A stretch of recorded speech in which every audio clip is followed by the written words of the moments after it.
Bonjour les amis, j'espère que vous portez à merveille. On se retrouve pour un nouvel épisode. Aujourd'hui, on va voir 4 techniques afin de maîtriser vos finances en 2024. L'année a déjà bien commencé, alors il est temps de s'y mettre. On voit ça tout de suite ensemble.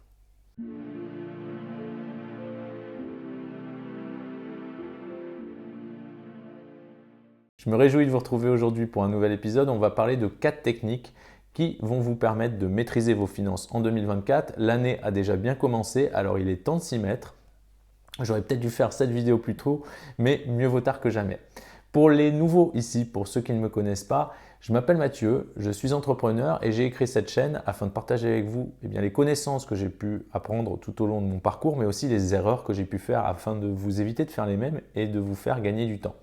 Si vous pensez que ce contenu peut aider quelqu'un autour de vous, qu'il est intéressant, n'hésitez pas à le partager avec quelqu'un. C'est comme ça qu'on pourra toucher un maximum de monde. Sans plus tarder, on va voir ensemble 4 techniques qui vont vous permettre de maîtriser vos finances. Alors, maîtrisez vos finances.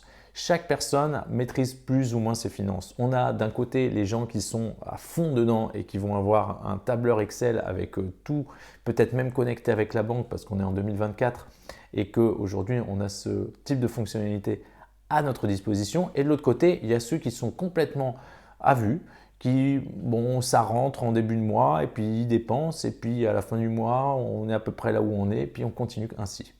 Alors, pour tous les gens dans ce spectre, cette solution fonctionne.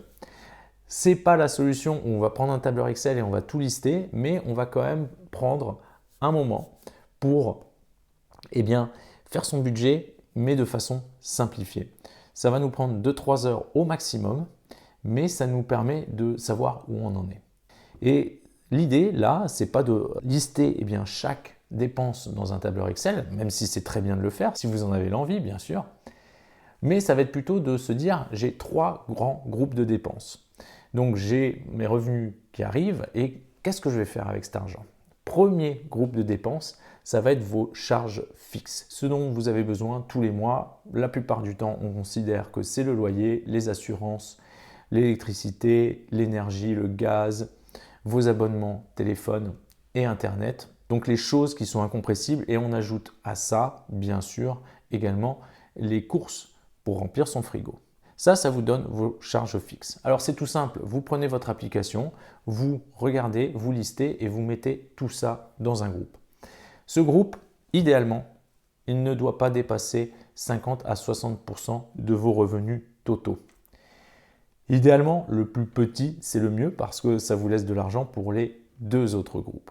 Si vous êtes à plus de 60% et que vous approchez des 70%, il faut peut-être vous poser des questions, peut-être downsizer comme on dit, c'est-à-dire considérer changer de logement pour avoir quelque chose de plus petit avec un loyer plus petit, ou bien si on est propriétaire de renégocier son emprunt même si ce n'est pas la meilleure des périodes, peut-être attendre encore que les taux descendent, mais pour peut-être allonger la période et réduire les mensualités. Il y a une façon de faire, c'est de baisser ces dépenses-là, mais idéalement l'autre façon de faire, c'est d'augmenter ses revenus, de travailler un peu plus, de travailler un peu plus intelligemment afin d'arrondir les fins de mois d'une façon ou d'une autre. Ça peut être aussi créer une activité annexe, etc. Mais l'idée, c'est que ce premier groupe, 50-60% de vos revenus doivent y aller. Si c'est plus, il va falloir commencer à se poser la question comment j'améliore ça. Si c'est moins, tant mieux. Le deuxième groupe, ça va être pour votre futur. Quand je dis votre futur, c'est tout simplement investir pour vous, pour plus tard. Alors quand je dis investir, la première des choses à faire, c'est d'avoir une épargne de précaution. Une épargne de précaution, à quoi ça sert? C'est suivant votre situation, mais aussi votre relation à l'argent. Est-ce que vous êtes plutôt paniqué ou vous êtes plutôt à l'aise? Est-ce que dans votre vie professionnelle, vous êtes plutôt à rebondir ou alors pareil, vous êtes paniqué?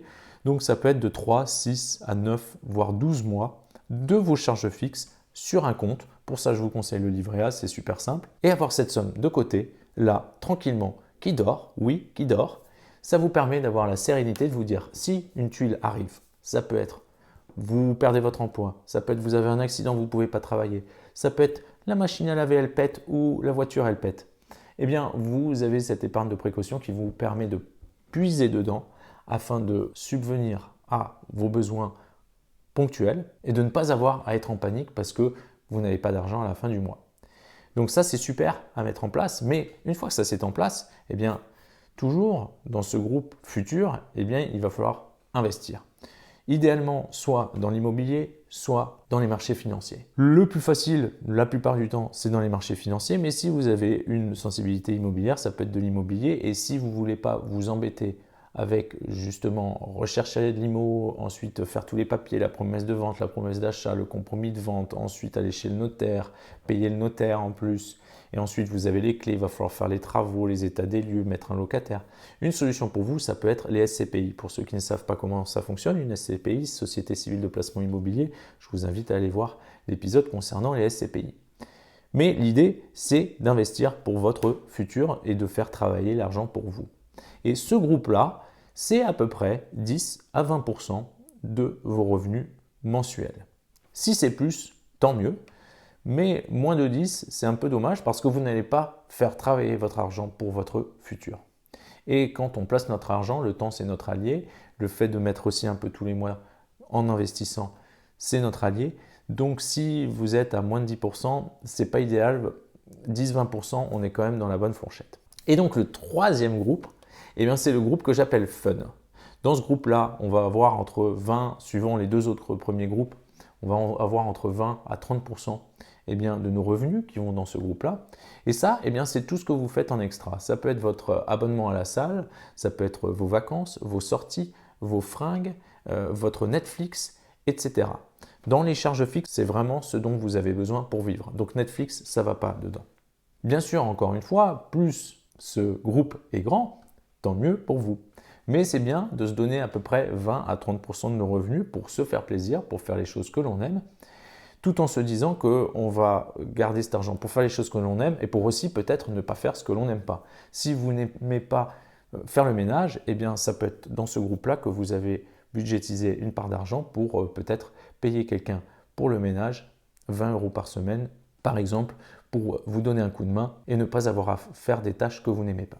Une fois de plus, ça vous concerne, ce sont vos choix, mais ça vous donne une idée.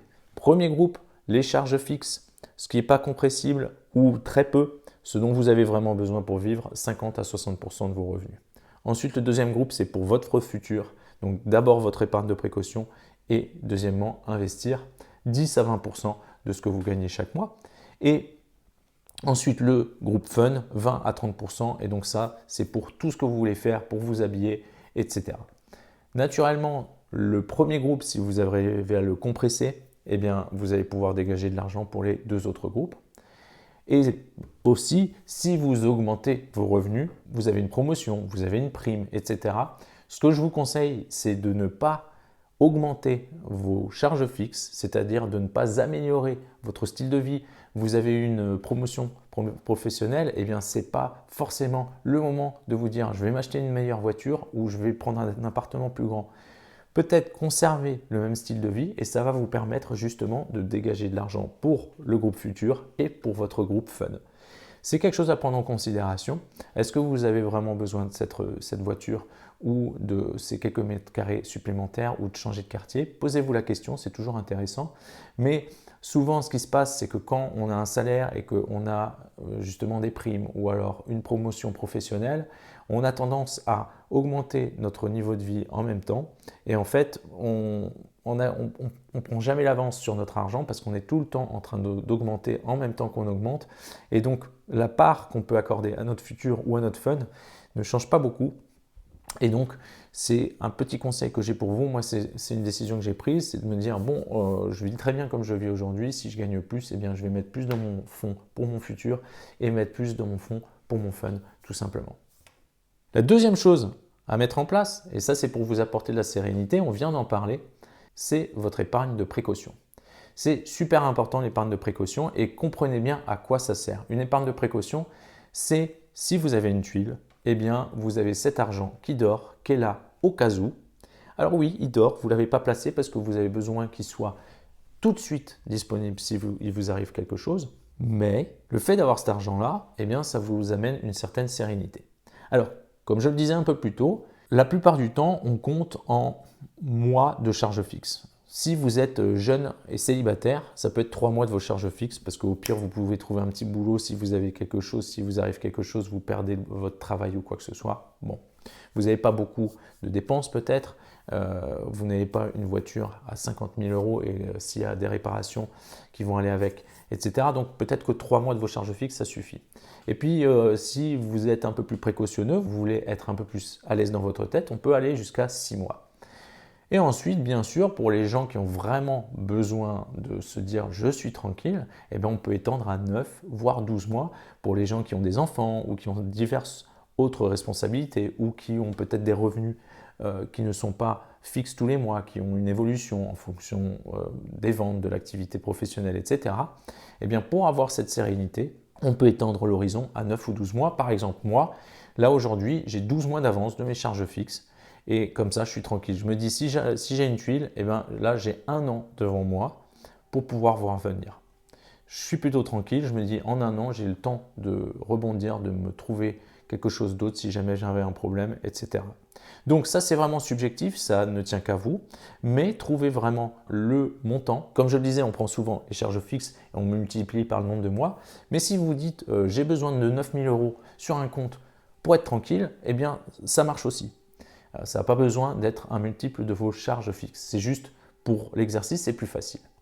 Et donc de mettre en place cette épargne de précaution, ça va vous apporter une certaine sérénité. Vous n'allez être pas là chaque mois, comment je vais faire, etc. s'il y a une tuile. Alors bien sûr, c'est une épargne de précaution. Ce n'est pas pour aller faire la fête à Ibiza ou partir en vacances ou se faire un dîner. Ah, j'ai envie de me faire plaisir, de s'acheter une fringue ou quoi que ce soit. Non, c'est une épargne de précaution. Si vous voulez partir en vacances, si vous voulez aller dîner, si vous voulez vous acheter des fringues, c'est votre groupe fun dont on a parlé un peu plus tôt. Donc, il ne faut pas tout mélanger. Ça, c'est vraiment au cas où il vous arrive quelque chose. Perte de travail, accident ou quelque chose dont vous avez besoin pour vivre est cassé. Et donc, c'est pareil, ce n'est pas parce que vous avez cassé l'écran de votre iPhone 12 qu'il faut tout de suite vous acheter un iPhone 15 avec votre épargne de précaution. Épargne de précaution. Alors, si vous êtes là, c'est très bien.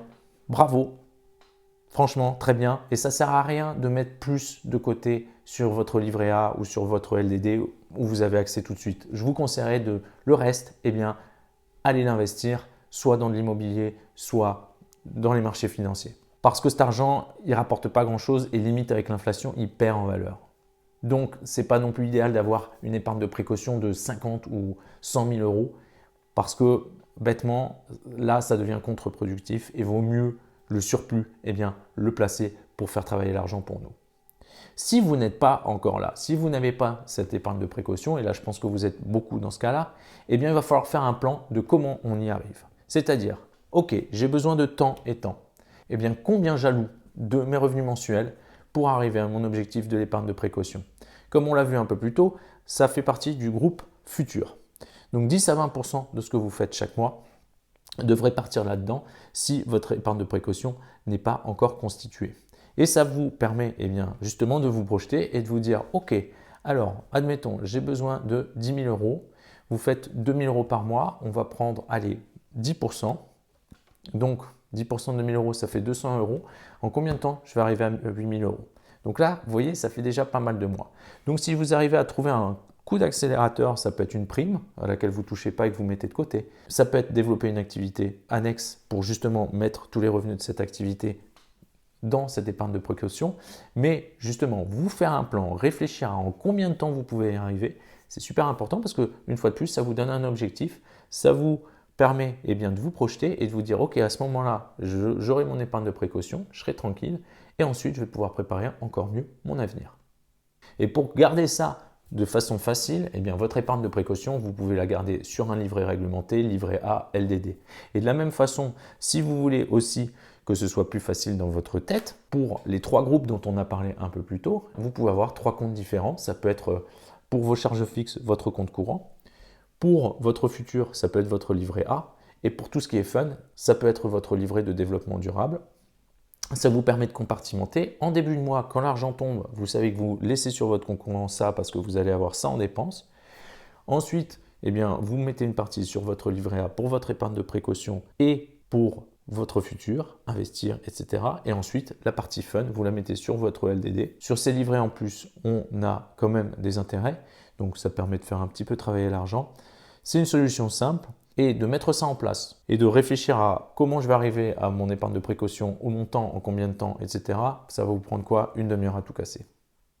Ensuite, troisième chose à faire, et ça, c'est un peu plus, on va aller dans le détail, c'est prendre votre dernier extrait de compte ou vos extraits de compte des 3 derniers mois et commencer à les éplucher et regarder vos dépenses récurrentes. Et quand je dis récurrentes, eh bien c'est vos abonnements téléphone, internet, ça peut être aussi bien sûr votre énergie, que ce soit électricité ou gaz, etc.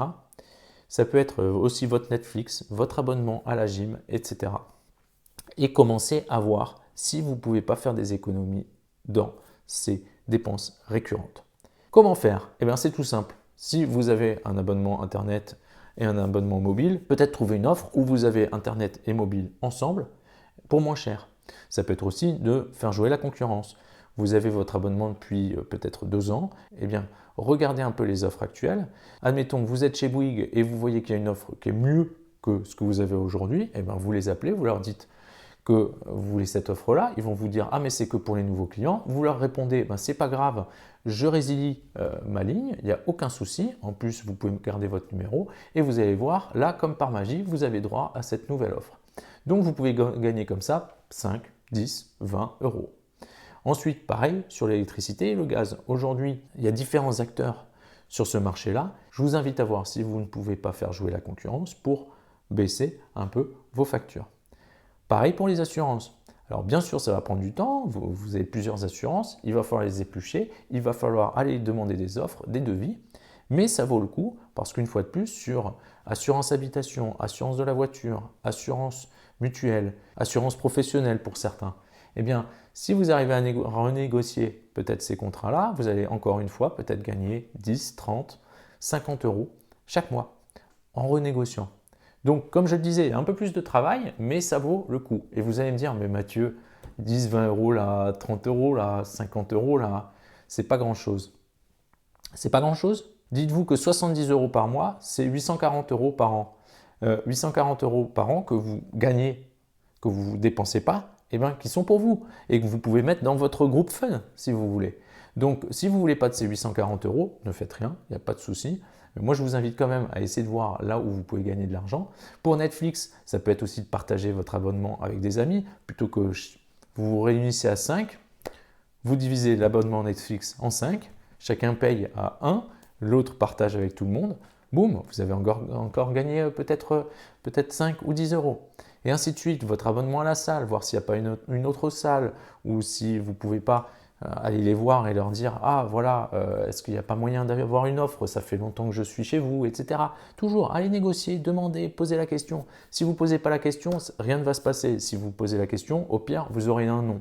Mais c'est toujours bien d'aller chercher un petit peu de l'argent ici et là, parce que comme je vous le disais, en prenant l'exemple, moi récemment, quelqu'un autour de moi a fait l'exercice et a récupéré 70 euros chaque mois. 70 euros, eh ben, ça fait 840 euros sur l'année. Ça fait peut-être un week-end, des vacances, des dîners, des fringues, peu importe, ça fait de l'argent en plus dans la poche. Et donc, il n'y a pas de petites économies, ça ne sert à rien de se dire qu'on est pingre en faisant ça. Non, en fait, c'est à votre avantage. Et comme je le disais, ça prend un peu plus de temps d'éplucher, de lister, de se dire, OK, aujourd'hui, je vais comparer les offres Internet, demain, les offres mobiles, etc. Mais je pense qu'au final, tout cumulé, vraiment, ça va vous prendre 2-3 heures. Allez, à tout casser 4 heures si vous êtes vraiment, vous allez profondément. J'oublie aussi, pensez aux frais bancaires. Contactez votre banque. Pourquoi vous payez ces frais bancaires? Demandez à avoir moins de frais bancaires. Changez de banque s'il le faut. Laissez juste le compte pour payer peut-être votre prêt et allez ailleurs. Une fois de plus, les frais bancaires, c'est de l'argent qui part. On peut les renégocier. On peut demander à ne pas les payer. On peut demander à en payer moins. Ou alors on peut changer de banque aujourd'hui pour juste avoir un compte courant. En principe, on paye 0 de frais. Bien sûr, on est tous habitués aux banques de nos parents, au Crédit Mutuel, à la Banque Populaire, à la Société Générale, etc., qui nous facturent des 20, des 30 euros de tenue de compte qui sortent de nulle part alors que tout est automatisé, informatisé. Donc, une fois de plus, mettre des coups de ciseaux là-dedans, ça peut être intéressant. Et la quatrième des choses à laquelle il faut penser, c'est au crédit. Mon conseil, moi ce que je fais, c'est que je n'ai que des crédits pour l'immobilier. J'achète rien d'autre à crédit. C'est tout simple. Je me dis que si je ne peux pas l'acheter, eh ben, je ne l'achète pas. Je ne vais pas faire un crédit pour l'acheter. Je ne vais pas faire un crédit pour acheter une voiture. Je ne vais pas faire un crédit pour acheter un téléphone. Alors, bien sûr, il y a certains moments où on est dans l'obligation peut-être de faire un prêt pour avoir une voiture pour pouvoir aller travailler. Il y a bien sûr des exceptions. Mais l'idée, c'est en gros, on ne s'endette que pour acheter de l'actif, que pour acheter de l'immobilier. Alors, il y en a qui diront, bon, tu t'endettes pour acheter ta résidence principale, ta résidence, ce n'est pas de l'actif, oui, mais le jour où je la revends, eh bien, je peux faire une culbute parce que exonération de taxe sur la plus-value, il y a quand même une façon de faire de l'argent avec ça. Je peux aussi la mettre en location et la transformer en actif. Donc, vraiment, à part pour l'immobilier, je dirais qu'il faut vraiment éviter les prêts parce qu'au final, vous payez des intérêts pour du passif, quelque chose qui perd en valeur et c'est vraiment contre-productif. Et donc, première règle que j'applique, c'est de me dire si je ne peux pas l'acheter, si je n'ai pas l'argent, je ne l'achète pas, c'est pas grave. Et ensuite, par contre, si vous êtes dans le cas que vous avez des prêts à la consommation, etc., eh bien, pensez à une stratégie à comment les racheter. Alors, pour ça, il y a deux stratégies la plupart du temps. Il y a la stratégie de la boule de neige, c'est-à-dire qu'on commence par les plus petits, et puis on commence à les rembourser par anticipation. Et ensuite, on passe au second, au troisième, et il y a cet effet de boule de neige, et qu'à la fin, on arrive à faire grossir. Parce que, eh bien, forcément, si on s'est débarrassé de 30 € qui partaient chaque mois avec ce petit crédit, on récupère 30 € pour pouvoir payer peut-être le crédit où il y avait, je ne sais pas, 50 €.